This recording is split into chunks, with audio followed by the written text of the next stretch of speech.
In this video, I'm going to show you how you can go from thought or idea to an actual application in minutes using a tool called Bolt.new. If you haven't heard of this tool before, amidst the thousands of AI tools that come out every day, it pretty much lets you go back and forth with a prompting agent to create an application with the goal of you being able to build some form of prototype literally in minutes with very minimal code or minimal intervention to begin with. While there are other tools out there that promise the same outcome in the same experience, this tool amongst all of them for us has worked really well with our clients, being able to hop on a call, getting a list of requirements or ideas, and getting those ideas into a concrete proof of concept before we even hop off the call. If you're new to the channel, my name is Mark, and I've been running my own AI automation agency called Prompt Advisors for the past 2 years. We work with companies in all industries better understand where to use AI best in their workflow. My main goal and ambition in this video is to show you how you can quickly start using and leveraging Bolt, the best practices for actually prompting it, because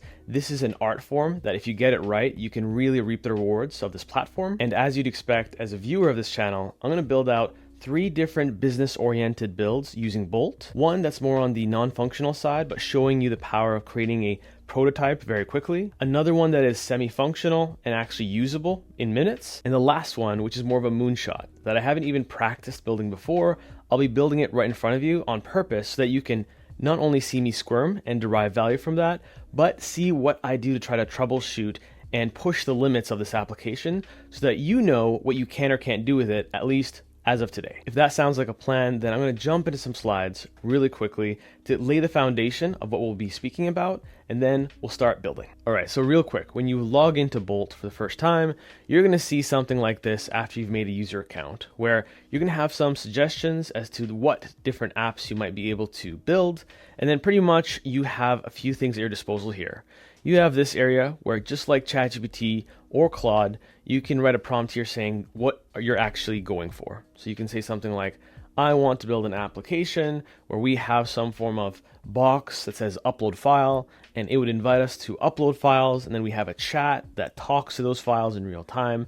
And that could be, for example, an entry prompt. You have this ability to attach both images as well as files. And you'll see when I actually try and build with this, how this can become really useful, especially if you feed screenshots of not just what's going wrong, but maybe the type of application you're trying to even emulate. The cliche saying of a picture's worth of 1,000 words really comes into play here, and I'll show you how to take advantage of that. And this group of little stars here that you see probably in tons of AI tools, in this case, lets you take a entry prompt and tries and refines it using their own UI to help you do the prompt engineering necessary to get the outcomes you're looking for. Now, one thing I've built for all of you that you'll be able to take advantage by the end of the video is a custom GPT that pushes back on your idea to set you up for as much success as possible if you choose to use this platform, so you have the best entry prompt possible to set you up for success. Now, basic concept is you write prompt and it creates some form of rendering of a user interface that you can interact with. The beauty is once you're actually done with it, you can click on one button on the top right called deploy, and then you'll get a URL that you can now use and share with your colleagues and quickly battle test your ideas or concepts. Now behind this, and this is really important for anyone trying to understand how these tools work, is a series of large language models. And in this case, at least as of today's recording, Bolt.new seems to use Claude behind the scenes, obviously with their own architecture, to build the code in real time. So clearly they have some form of logic that understands how to best plan a project, how to best organize a project, but the actual building of the code and the rendering of the view is all being taken care of by a large language model. Knowing this is instrumental because if you just encounter problems where maybe for one moment it's loading and for the next moment it's not, it could be that the underlying large language model is being lazy, as ChatGPT sometimes lazy, Claude AI sometimes lazy. So understanding what you're dealing with, and you're not dealing with magic, but more so an LLM trying to create a magical experience, will help set you up for success and better understand when things are not going too well. And like I've been harping on already, the very first prompt is one of the most impactful and important prompts in this experience because it really sets the foundation and sets the tone for how it's going to initially design the code, how it's initially going to design the actual features you're going to be dealing with. It's really easy to change aesthetic things. It's harder to change very functional things once you've had it kind of dig its roots down into a specific build. So having clarity on what you're trying to accomplish is super important if you want to see success very quickly and be actually able to build something in minutes on this platform. Now, this is what's on the menu today. So first, we're going to build a non-functional prototype of an internal chat app. So imagine you're in an organization, you have a bunch of data, and you want to prototype what you'd want to build internally to have some form of shared knowledge base that's maybe more on the secure side, not using ChatGPT or Cloud Enterprise, but something you can use and host internally. And the reason why I'm purposely making it non-functional is just to show you probably the most high leverage use case you can use this tool for, which in my eyes is the design of the idea. A lot of videos sensationalize the idea of building an AI SaaS in 5-10 minutes you can sell for thousands of dollars. But as of today, realistically, that's not going to happen. Now, I think that in the short-term future, you're going to be able to build a lot more scalable solutions with this. But the real value for me today as a business owner from this tool is that I am less inclined to hire a designer because I can actually go on a client meeting, listen through the requirements they're looking through, and actually map something out that then I can give to my engineering team and we can actually build it out. Now, for the next app, we're going to make it functional and we're going to make a smart lead list where we just collect a few pieces of information and then we create an automation that can take that information and store it in an Excel database that we create that can also look up the company of whoever's signing up for our list. This one's not going to be super impressive, but it'll start giving you the building blocks of what's possible. For the last one, I am going to try something more complex that I haven't tried before, which is building a very basic CRM that is functional, that one can actually store records, meaning it has its own database using Firebase.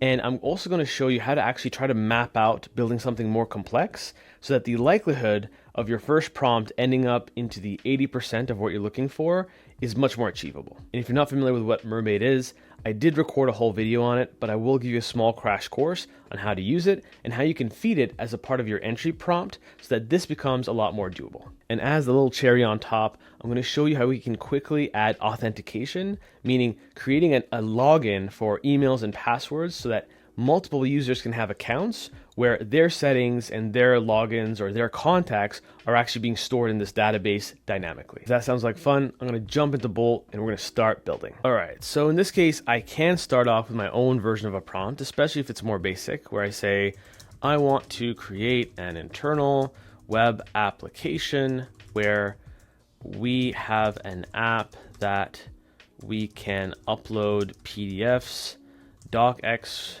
files, and PowerPoints. And on one side, we have the area to upload with that cloud icon thingy. If you're familiar with that, you must have seen that in a bunch of apps. And on the right side, we will have a chat bot area that allows you to pick different large language models to speak to, and then you can have a toggle that says secure message that will use a secure provider, like let's say Azure OpenAI, which is like a Microsoft instance. So if we have something like this should be able to at least build some semblance of what I'm looking for. Now, the GPT I put together for all of you, just to help you out, is if you say frame my project, and it's going to ask you what you're looking to build. It's going to be it's going to push you back a bit to understand what you're looking for. But you'll see here, here's how we can frame your project. Let's break it down step by step. And then here it's trying to basically gentrify my chicken scratch. So I can just say, this is what I'm looking for here. And then I can copy paste this instead of what I wrote. I want to build the following. Okay. And then if we paste this here, so we have a file upload interface, we have a chatbot area, and although this won't matter for the LLM, I like for my own OCD to space things out. And let's say I had a look and feel I was going for. So let's say I really like the color scheme of Poe.com. So if I like this, and I like their whole purple scheme, let's go to like a little chat agent here, whatever. Let's go to one of these. We'll create a new chat. And I'll just screenshot this. I'll copy it. I'll go to Bolt.new. I'll paste it. And at the very bottom, take the color scheme and general design from the screenshot I provided. Now, if I wanted to make this functional, which we don't for the first one, I would try and give it some hints on how to use the different LLMs, how to actually call them.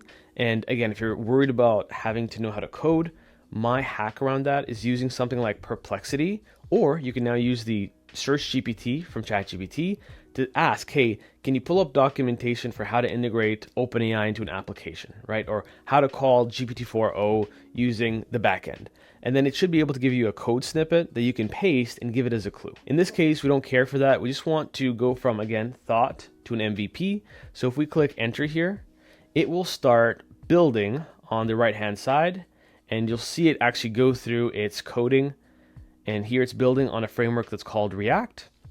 Now on their application, you can ask to build in different frameworks. React is typically very well used, very well known, and a lot of AI SaaS applications that you interact with on a daily basis are built on something like React. All right, and you can see right here, it literally took, before I even talk about anything else, it took the purple from my screenshot and it created this little file upload thing on the side here. And you can choose between different LLMs to speak to, and then you have this little secure mode toggle you can click on, etc. So again, we went from a very basic idea to having something that we can now have a conversation about, whether it be to investors, whether it be to a client, whether it be to your internal team. Being able to put a thought on paper, or in this case, a thought on an interface, allows you to have the discourse you need to get to what the requirements should be. So in this case, if I go here and I say, I want the chat interface to look like a Silicon Valley well-funded startup designed it. Try and be thoughtful about how pretty it is, the UI and UX, using the best design principles. So I'm going to send this. And while it actually loads, I'm just going to give you a little bit of a debrief.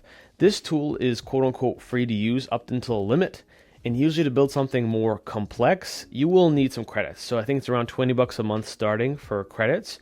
You can get away with the free one just to kind of test out some very basic concepts. But just prefacing that there, that if you want to use this on a very daily basis like we are right now at the agency, we're going to be paying at least a $20 to $50 a month plan just to be able to go back and forth with this. So in this case now we have a new rendering where it hasn't changed too much, but at least design this little style here. This style of the box compared to the blank one before looks like at least intercom, if you're familiar with that tool, and has that little beaming green button saying you're available. And then it has the ability to attach an image, add an emoji, and obviously it's not functional, but I can say at least, can you make the emoji button functional so I can pick an emoji? And what other changes do I want? Underneath the file upload, can you show some fake chat history?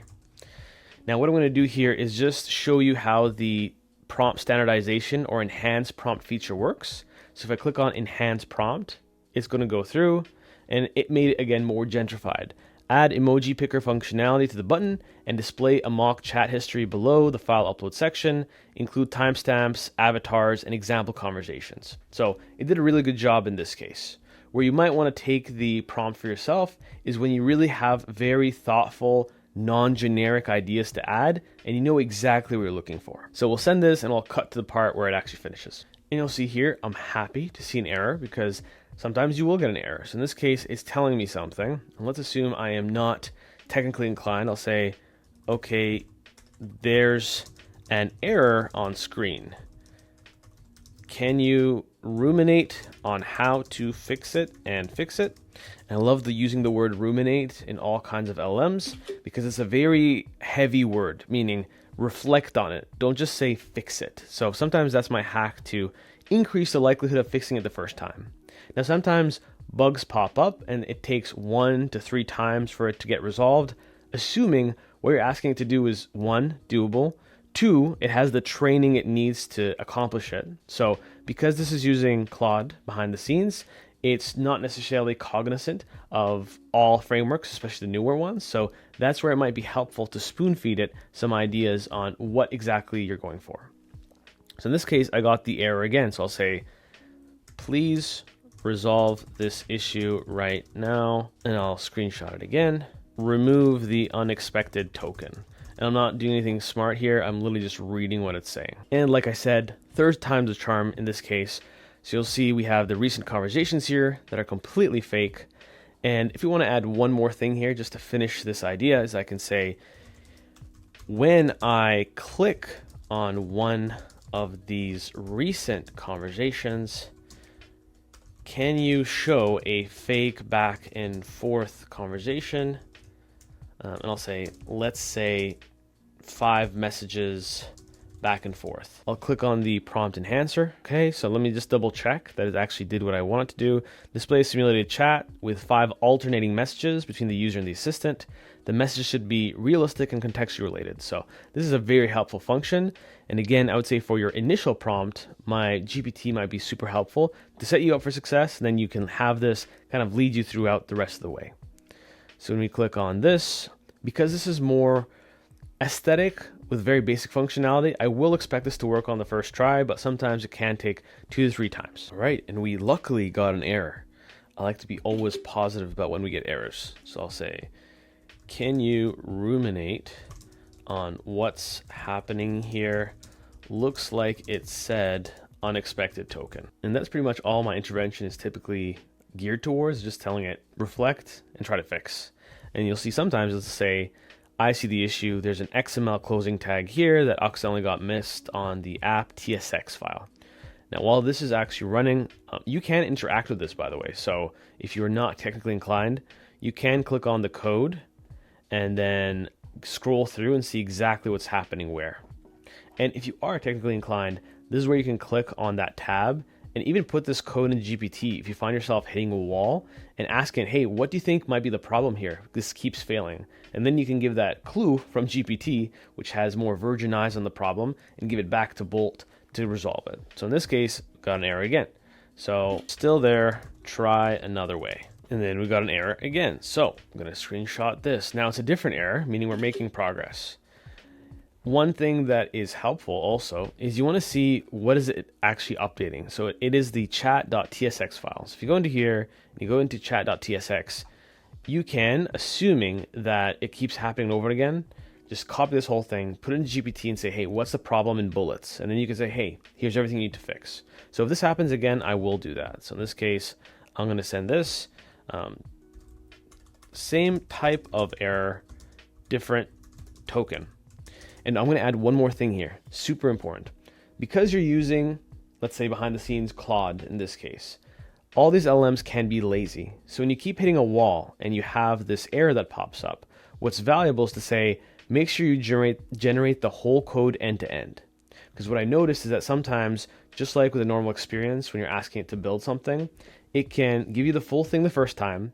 When it has an error, and then it kind of shortcuts its response, focusing on just the one area that seems to be broken and doesn't repeat the whole code end to end. So then it breaks. So in this case, I'll say, make sure you're not being lazy and outputting the whole code end to end every time. All right, and we got it again. So as I promised, I'm going to go to chat. I'm going to take this. I'm going to go to a new session. I'm going to say, you know what? Let's pick a heavyweight model.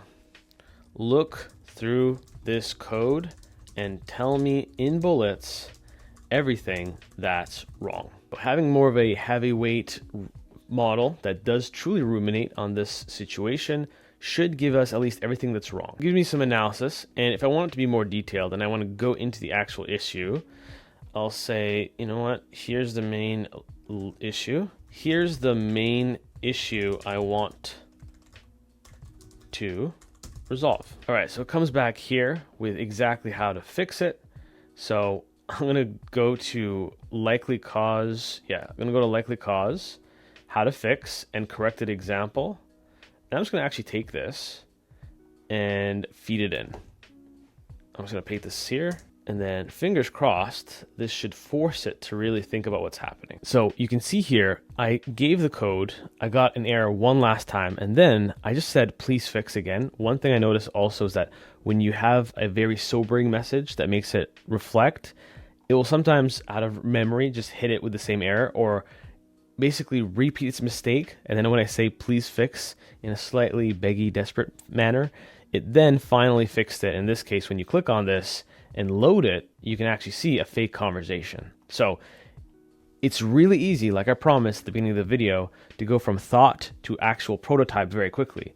It takes a bit more work to get to, a very detailed prototype with very nuanced outcomes or nuanced results. So you can see here, any one of these now brings up a whole fake conversation where it has even a red icon. So yeah, that's one part that is really important.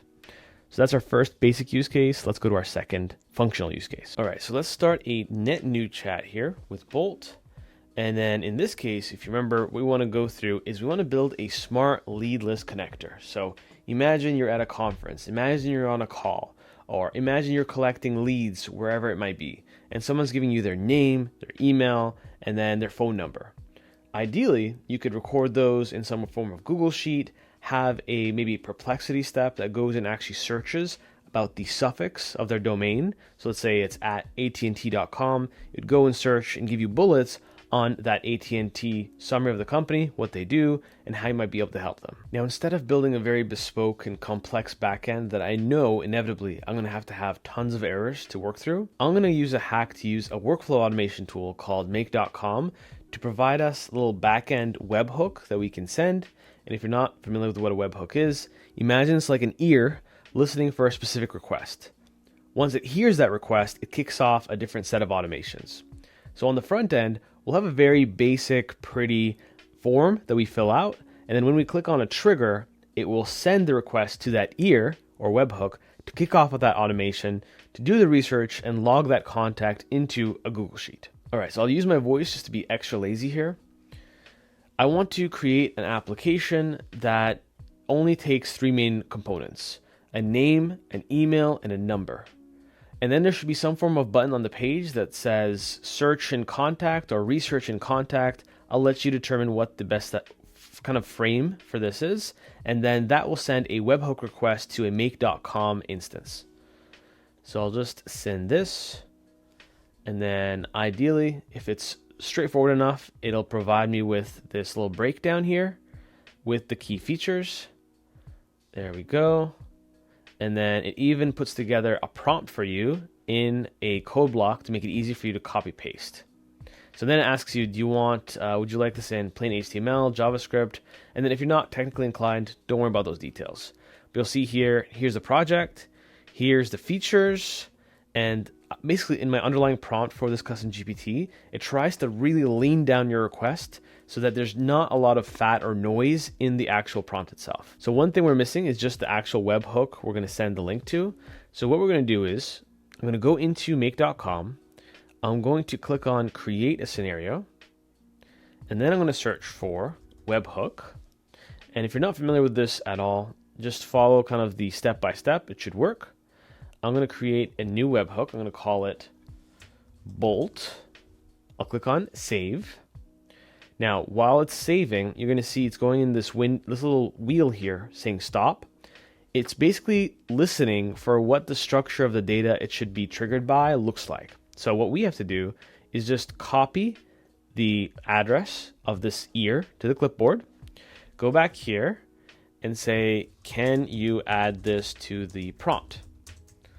So in this case, this should integrate this into the prompt we just got, and then this will allow us to easily copy paste this into Bolt and then actually execute it. So in this case, here's the project, here's the payload structure, and then I'm just going to copy all of this up until here, and then we'll go back into Bolt and we'll paste it here, and we'll see how quickly we can get to a point where we can actually send a request, because once that request is sent, that's 80% of the job done.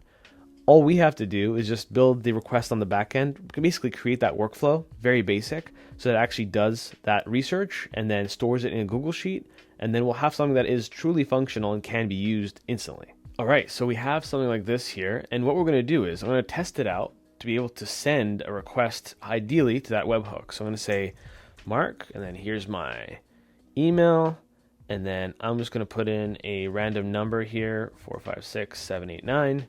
I'll do research and contact, and then it's saying not a valid number. So let's try it with a plus. Oh wow, it's doing validation. So I'm going to put my number here. I'm just going to blur it out.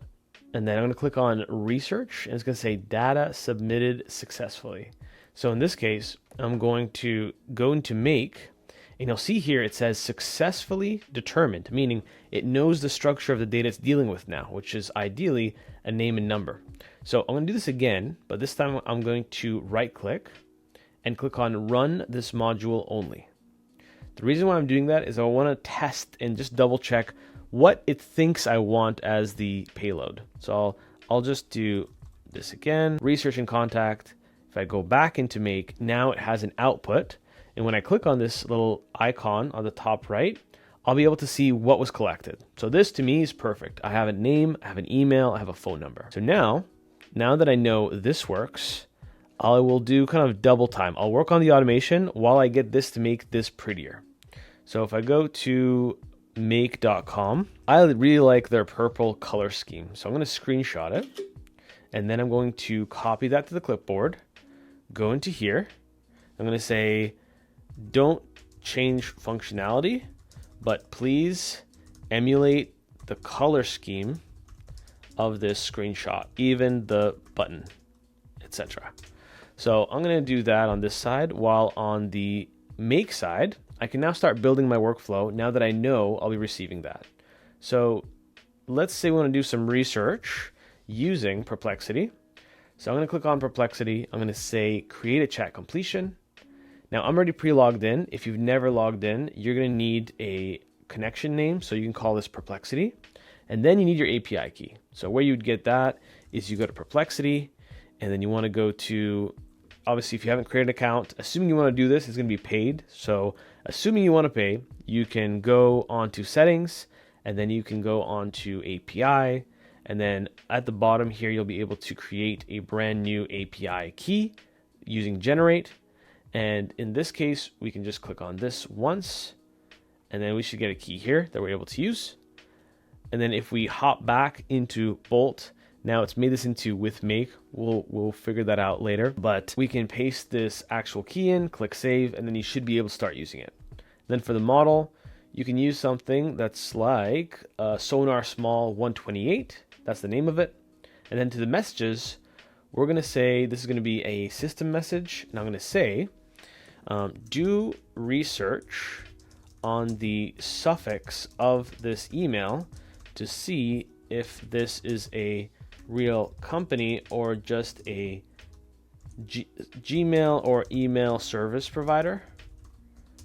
If it is a company, summarize in succinct bullets what the company does and how we can help them. And we can say, let's say, we are an accounting and bookkeeping agency. So I'm adding that in there, taking the role on a business owner on how you can maybe tailor this research to your specific offering. Now it has to know what the email is. So I'm just going to say, here's the email. And then I'm going to reference, that's why I ran it before, so that I can actually have a tag example to feed in. I'm going to say, hey, take this email, and this is dynamic. So every time this changes, every time this runs, this will always be different, while the prompt itself will remain static. So in here, I'll say max tokens, let's say, 1,000. I'll click OK. And what I like to do is to just run each part of the process step by step, so it's very clear to me what's happening. So I'm just going to click save here. Okay. And then I'm going to do the exact same thing. So in this case, I'm just going to enter, let's say Mark, and then Mark at promptadvisors.com. And then let's just steal their phone number. Let's see if that'll work. 1-1-5555 and 000. 000. That doesn't work, then we'll just use mine again. So I'll do get started for free. Now in this case, it wasn't actually waiting for that trigger, I believe. So there we go. It says 1 record's waiting in the queue. So I'm going to turn this automation on. I'm going to say process old data. And now that it's basically triggered on, anytime I send a request, it should run. So I'm going to do run.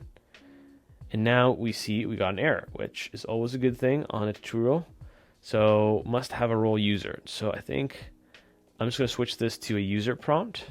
I think a rookie mistake there. I'm going to run this again using existing data. And this is working. You can tell because it's not erroring out right away. And if we click on the result, you can see if we go to choices, and then we click on one, we click on message, and then content.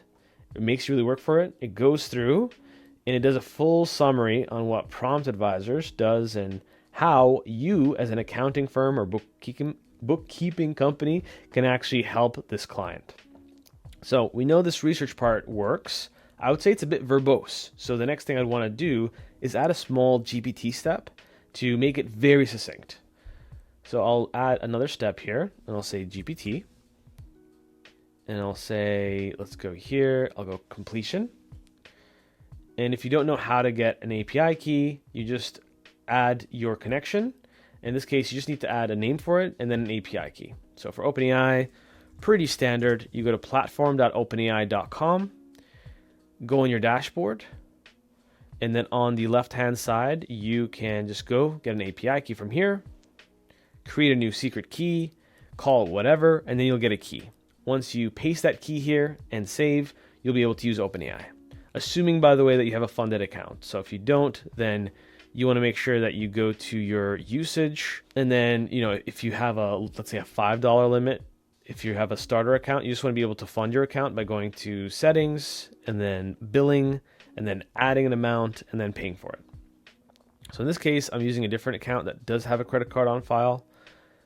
I'm going to pick GPT-4 O Mini, and then I'm going to click on add a message. I'm going to say, in this case, a system prompt, and I'm going to say, we're going to take that output. So what we have to do is just kind of go down to go to choices, message, content. And before, I'm going to say, make this super succinct, a max of 5 bullets. Okay, so I'm going to click on OK here. And now let's try running it. So let's do run, and I'll do the same thing again here. So I'll send that request, and you'll see it's triggered it again. It's triggered that. And then we get this GPT step that ideally when I go to choices, one, message, content, you'll see it's way more succinct than the original message.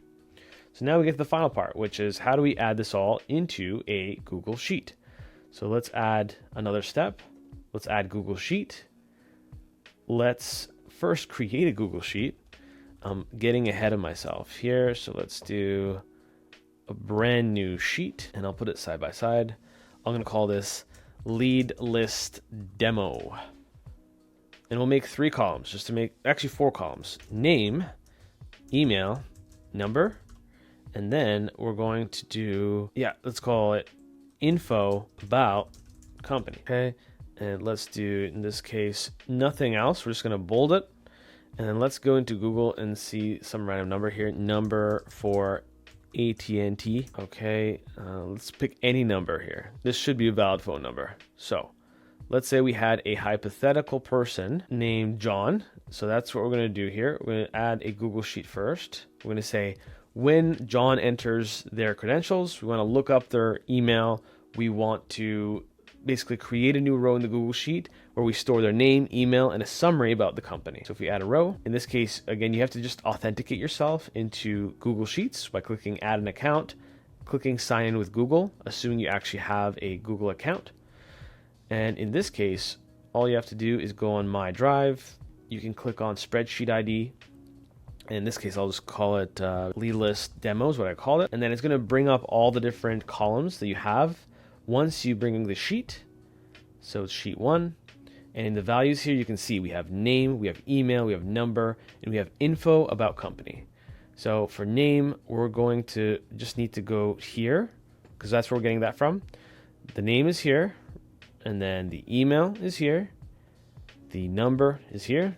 That's pretty easy. And the last thing, we're going to get the information of the company, at least the synthesized and more succinct version from the GPT step. So if we go into here and we go into prompt completion, oh no, I think choices, and then message. This is the content we want in that summary column. So once we click OK, we should theoretically, fingers crossed, be clear for this automation.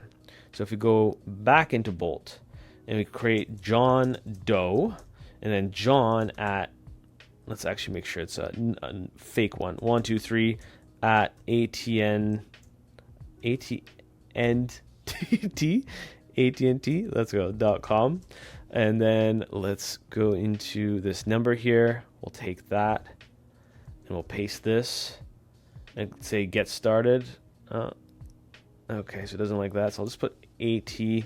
I don't know what the suffix usually is. All right, it doesn't like the phone number. So let's do this instead of a period. Let's get started. So fingers crossed that should have worked, and we'll see if it worked from here. Let me put this back to on, process old data, and you'll see it's running here. And what I expect is to see a brand new row here with that information. So let's wait. Okay, so it looks like it's successful. I'm just going to double click here to see what it entered. It should have entered. If I go to updates, if I go to values, John Doe, email, this. In this case, it actually did the research about AT&T.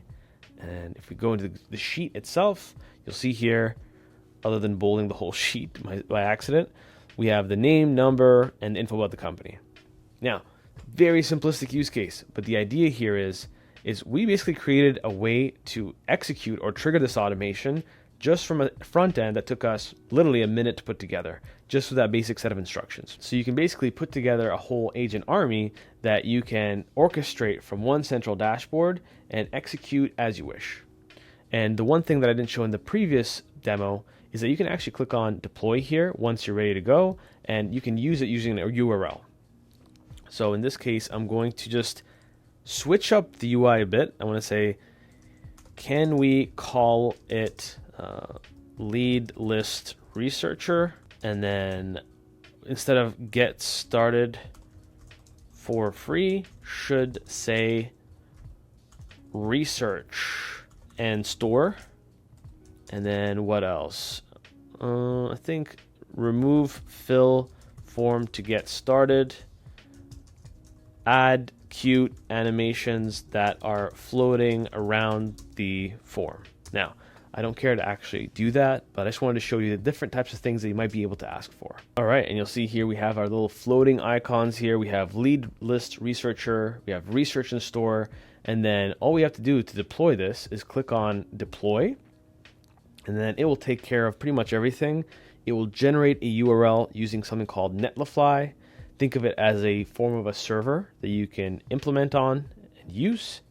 And then theoretically, I can use this URL pretty much wherever. You'll see here we have this little tiny fairy URL. And if we open it in a brand new incognito window, you'll see that you can actually use it functionally. And then you can click on research and store. And it is a fully functional web application that connects to an existing automation. So again, the reason why I used an automation behind the scenes is to simplify what otherwise would have been a series of back and forth saying, hey, can you find a way to connect to a Google Sheet? Can you find a way to connect to Perplexity?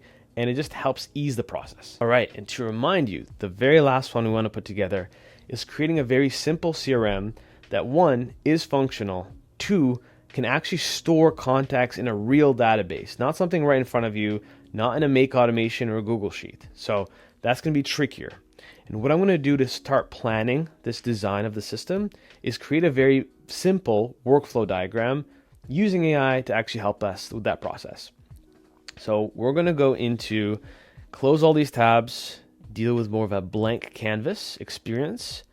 I'm going to create a brand new chat here. If we go back and we go to new chat, I'm going to say frame my project. I want to create an unbelievably basic CRM that takes literally name, email, phone number, has a notes field that where you can add notes that are stored about that client.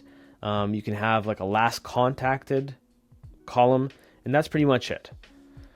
So I'm going to send that. Hopefully it understands some of my misspoken words. So basic CRM for client management, client info, notes field, etc. And then we also want to add authentication and a database. So it's even asking me here, and that's part of my programming, is it says, would you like the data to be stored locally or with a database? So a Firebase or Airtable for persistence. I want to actually integrate it with Firebase. And if you're not familiar with what Firebase is, I'll show you very briefly. Now, you do have to not write any code, but you just have to give it some code as an input to really facilitate this. So I'm going to go into Firebase. So it's firebase.google.com, and this will act as our database that's hosted in the cloud, which you can use out of the gates for testing purposes for free. Now, if you want to productionize this, you actually want to do this at scale, this will be paid, and you'll likely need a few other paid services to make sure you can scale properly. So if we go down here to get started, then you'll see I already have a couple different projects where I did have to just make sure I knew what I was doing before I told you how you can do it yourself. We're going to go to create a project, and we'll call this Simple CRM. We'll go on continue. For sake of simplicity, I'm going to turn off Google Analytics. We're going to click on create project. This will take anywhere from 5 to 20 seconds, and then it will create a new portal for us where we'll then get what we need in terms of the functionality. All right, so we're going to click on continue, and then you'll see a few different options here. So we have authentication, cloud Firestore, storage, and hosting. These two, we don't need to worry about, comma, for now. The ones we really care about are authentication and the cloud Firestore. This will act as your database. So if we click into here, you're going to see it should be completely blank. There's no entries in there whatsoever. So you can click on create a database, and then you can click on next. You can keep that location as is. To do this very simply, just put it into test mode. Now, if you're wondering why I put it into test mode, it's just easier to deploy quickly versus production mode. If you did want to make this very client facing, then you'll have to see and configure specific things to make this work. So we'll click on create. It will now put together a blank database, and you'll see here, there's nothing to see, but there will be. So we'll go back to the project overview, and you see here, you have these little icons. In this case, we're building a web application. So you want to click on web. When you click on this, we'll call this again, Simple CRM. We'll click on register application, and then you're gonna get some code. That code is what you're gonna feed into Bolt to help you actually implement the database in the code itself. So all we want to care about, again, if you're worried about code, if you hate the look of code, all you have to do is close your eyes slightly and copy from here to here. That's your app ID, that's your API key, and then say integrate this into the prompt so it knows how to add the database, whatever. And I'll paste this here. All right, so you can see here you have the project name, the features. We now have this Firebase configuration. We have this UI layout. And the last thing I'm going to ask for is, could you please create a mermaid diagram in a code block representing the flow of this app, although it's simple. So now it's going to generate a bunch of code that to 90% of you will look like complete gibberish. It will not look like gibberish as soon as I copy this and then go into live mermaid editor. So it's called mermaid.live. It basically helps you put together very quick workflow diagrams without you actually connecting it yourself. So in this case, I'm just going to take the code they gave me. I'm going to paste it here, and you'll see it puts together a very quick and compact diagram. So you see here, it basically says the flow is the user opens the app, there's a form to add or edit client information, and when you click on submit, it actually sends it to the Firebase store, the data is saved in the database, the real-time updates are fetched, yada, yada, yada. So I'm going to use this as an input on top of my prompt to increase the likelihood of success. So I'm going to go here into, let's go to the prompt that we have here. So I'll take this and we'll copy. We'll then go back into Bolt. Let's create a new session. We'll paste this, and then let's go back to here. I'm going to just minimize just a tad. I'm going to screenshot, And I'm going to add this as additional context to Bolt. So I'm going to paste this here. And then we're going to send this all. I want to make sure we have our credentials here for the Firestore. We do. So we're going to just cross our fingers. And this one could get dirty, which is fine because it'll help me help you figure out how to troubleshoot. Okay, so this is our first draft. I'm even scared to try it out, but it took around a minute and a half to just kind of load up. And here, we'll give this a shot. So let's try Mark Kashev, and then we're going to try email, whatever. And then we're going to try, let's do my business phone number. So let's go there, and 6394. All right, and then we'll just say some notes. He seems like a weird person, which is slightly accurate. So if you add client, so that has quote unquote created a record. Now we'll have to see, did it actually create a database entry for that? But you can see here, oh, actions, interesting. So I don't know what the clock thing is supposed to do. I would imagine this deletes the row. But last contacted was today, contact info, etc. Okay, so what I want to go back to is go into the Firestore and see, did we actually have this logged in? So if we go back to continue to console and we go to Firestore, if I see an entry here, I'll be happy. So in this case, look, we now have a functioning app that even if I were to refresh the page, it should still be there. So if I refresh this, we should still have this entry because it's basically stored or it persists in a real database. So the next thing to test is, can we add a authentication account? Can we create an email and password, which is where that authentication piece comes into play? So let's go here and say, can we add authentication so that someone can use their email to log in and create an account as well as reset their password? So before I send this, I'm going to go into Firebase, back to project overview, and then we're going to go into authentication, and then I'm going to click on get started, and it should prompt me what kind of authentication I want. You can do the whole Google sign in, Microsoft sign in, Twitter sign in. I'm just going to use, for the basis of this demo, email and pass, old reliable. So in this case, I'm going to click on enable. I'm going to click on save. All right, so now this should have been quote unquote created. We're going to click on email pass. All right, that seems all good. And if I go to users, we don't have any users as of yet. But if we go back into here and say create authentication through Firebase, I already set up the auth on that side. And ta-da, after another 2 minutes, it created this where I'm curious now if I add my name, or let's create an account here. Okay, let's do sign up, moment of truth. Oh, so we got an error here. What is the error? So it'll say some form of error. The query requires an index, yada, yada, yada.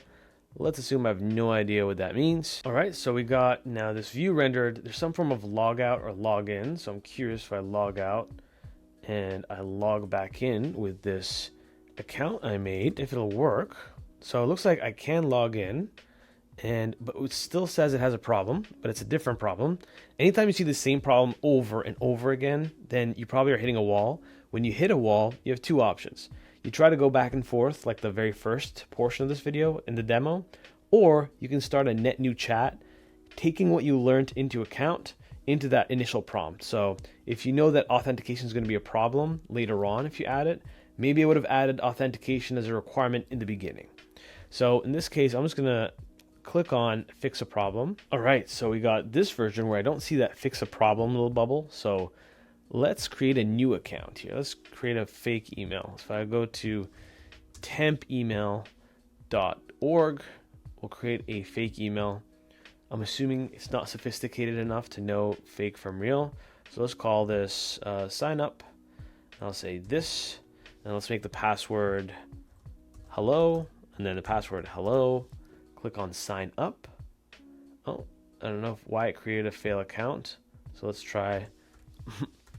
Let's try another email. Let's try this one, for example. Oh, failed account. So I'm curious what's happening there.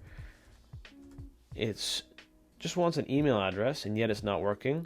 If I go into the simple CRM, the database, I can see my initial one there, but I'll say now I'll screenshot this. I will then paste this here, and then I'll say, hey, when I enter whatever email, it keeps erroring out. Can you help fix? All right, so take 3. Let's try this again. Let's try, just for simplicity, let's do this. And then there's an error now. It might be on me. Here, I'll make my life easier. Hello, world. I'll copy that, paste it here, sign up. Something happened, but clearly we have a bunch of new bugs here. So we can click on fix. All right, and after the second fix, we now seem to be logged into an account, and it seems to be able to successfully create a net new account. So if I made, ideally, hopefully, abc@gmail.com, or let's go to sign up rather, abc@gmail.com, and we made test, and we click sign up. It should create an account, and if we go into the authentication and we refresh, we should see a new account for abc.com, where now there's a user ID. And that user ID basically allows us to track the usage of the user, see what's happening, and they can do, for example, forget your password. So if we go back into Bolt, and now for this ABC account, we added a new person. So let's add myself again.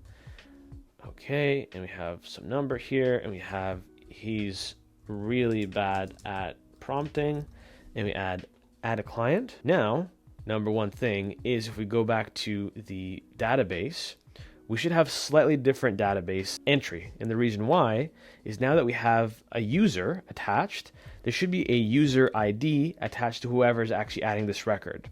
So if we go to the next one, you'll see here, now we have user ID, which again, if you're not technically inclined, just allows us to attach memory of clients in the CRM to whoever's actually logged in. So, you know, the first email will have a different set of clients. This will have a different set of clients. So when you log in to those different accounts, you should have different actual logins. So now we're on track to making a very simplistic but an interesting simple CRM here. So let's go back and log out. Okay, and then I'm going to go back here and I'm going to say, can we make this CRM look a lot prettier?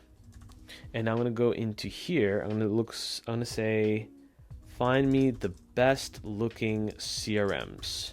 And I'm going to go to images, and then, yeah, let's do something like this, where I can copy this. I don't know which software this is, but I attached the vibe I'm going for as an image. Keep all the core functionality the same. All right, so it's promised us a much sleeker design. So I don't even remember the credentials of my last email I used here, but let's say it's abc@gmail.com. I think the password was test. So if we sign in, all right, now, wow, we are actually getting a nice looking CRM here. We have companies. I don't know if that functions or not. Let me refresh here. Oh, yeah, so I don't know if these tabs work. I know this has still kept our record from before, but we're definitely making some progress. All right, so when I click on those, it doesn't seem to actually do anything, but we're making some progress here. So, can we make it so that the suffix of the email we enter in contact info now becomes logged as a company name in the companies tab, that notes get stored in the important tab, that yeah, I won't make it too complicated, and that in the other tabs you can now enter things like deals, and that there are fake reports in the reports tab, and fake documents in the document tab. I just want everything to function, but companies and important to be the only ones that actually inherit entered data. And now this is a good time for me to gentrify my prompt using the enhanced prompt. So it's done a much better job than me with mock data here. It's very good at doing that. So I'll do this. All right, so it's reloaded, and now we have it called Simple CRM. Looks very legit. If I click on Companies tab, let's see if that does anything. So I don't see anything. Let me click on Recents, nothing. If I click on Messages, nothing. So I'll just tell it, hey, when I click on the tab, the screen goes white and I don't see anything. This goes for all tabs. And let me just check documents here, because there could be one small thing that's stopping it from actually propagating on the front end. So I'll just send this, and oh, it looks like I used all my tokens. So I'm going to pay just for the sake of this video. I'm going to pause this while I do that. All right, we're now back to regular programming, and I'm going to just go on one of these pages, screenshot the screen, throw it here. I'm going to say when I click on the tabs, other than all the contacts, the screen goes white and I don't see anything. So I'll send that over. All right, and after I sent this request, now you can click on all of these tabs and see something, at least for most of them. So let's click on deals. So now we have some fake deals. We have reports. We have documents. Let's see. Okay, so it's important to give it its feedback. So in this case, let's see, does messages work? No. So I'll say important works, recent messages, and documents. So important, recent, messages, and documents still don't have anything. And you can see above, it acknowledged the issue saying, it's a routing issue. The problem is that we need to update the app component to include all the routes for the different tabs. So in this case, we're just going to add that. And then we're going to try to integrate one last feature before we call it quits. All right, so it ran again. And this time we can click on every single tab. And at the very least, it loads. Even here, it was smart enough to say coming soon, messages, deals, reports, documents. And this literally looks like an actual CRM, but we've built it in a very short amount of time. Now we'll add one more feature here, purely out of interest, and see if we can kind of wrangle it. And I only want to show you because it'll help you just also unlock another mini skill set that you can use with Bolt. So I'm going to go into, let's say, a brand new GPT session, and then I'm going to click on search the web. Can you look up how to send a request to OpenAI's GPT-4o mini and give me a placeholder, basically a code snippet to quickly implement it. Now myself, I've done this a bunch of times, so I know how to do this off the top of my head, but let's assume you did not know how to do that. So let's take this code here. So let's assume I can't read any of this. This looks reasonable. I'll quickly check. Yeah, it looks decent. Now on your end, if you couldn't do that mini-second check and see, oh, is this reasonable? It's all about pasting it back into Bolt. If it doesn't work, clearly there's something wrong. So in this case, I'll just copy this. And I'll say, on the contacts tab, can we add a feature that lets me click into a contact, and on the contact card, I have a research button that uses OpenAI to search the subject or the industry of the company that I will write as freeform text to allow me to see a summary of what that person or contact's company does. Now this looks like a mess, so I'm going to click on enhance prompt, okay, and then I'll say here's a snippet of how to use OpenAI, and I'm going to paste that code that we just got from the search GPT. And what I'm going to do is I'm going to pause this video, I'm going to